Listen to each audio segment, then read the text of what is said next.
Yet monarchies were typically criticized, in particular also by classical liberals such as Mises and so forth, for being incompatible with the basic principle of equality before the law. Monarchies rested instead on personal privileges. There were higher laws that applied to the king and lower laws that applied to the rest of the people, so to speak. So the critics of monarchy argued the monarchical state had to be replaced by a democratic state, by opening participation and entry into the state government to everyone on equal terms, not just to an hereditary class of nobles and so forth.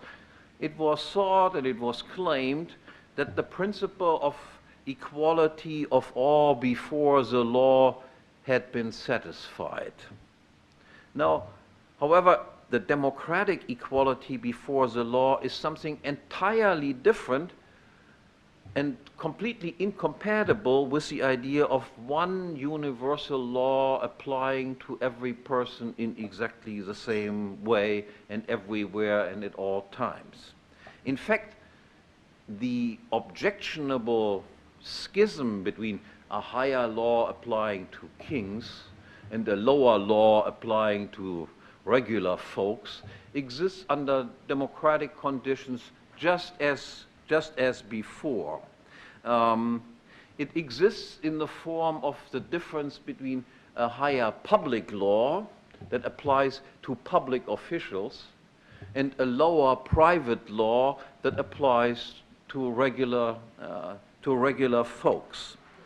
Under democracy, everyone is equal insofar as entry into government is open to all on equal terms. Everyone can become king, so to speak, not only a privileged circle of people. Thus, in democracy, no personal privileges or privileged persons exist. However, functional privileges and privileged functions exist. Public officials, as long as they act in an official capacity, are governed and protected by public law and occupy thereby a privileged position vis-à-vis persons acting under the mere authority of private law. To give you examples, public officials, for instance, are permitted to finance or subsidize their own activities through taxes. If, as a private person, I simply take your money out of your wallet, this is considered to be a criminal offense and I will be punished. If, as a public official, I come to you and do exactly the same thing, this falls under public law, is considered to be a legal activity. If, as a private law, I take you and beat you up and force you to work for me day and night, this would be considered kidnapping, slavery, and whatever, and is, of course, a great offense. If I do that as a public official, then it is called public service, military draft, and things like this is perfectly all right. If, as a private citizen, I take your money and against your will and then give it to somebody else, this is considered to be stealing and fencing of stolen good. If I do that as a public official, then this is called social policy or redistribution of income. From the point of those people who are affected by it, it makes absolutely no difference.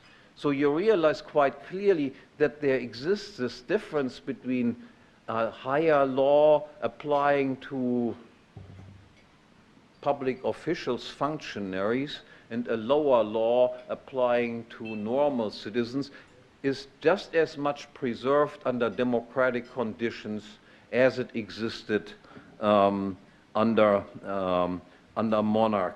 monarchies. You can say, so to speak, privilege and legal discrimination and the distinction between rulers and subjects will not disappear under democracy. To the contrary, rather than being restricted to princes and nobles, under democracy, privileges will be available to all. Everyone can engage in theft and live off stolen loot if only he becomes a public official.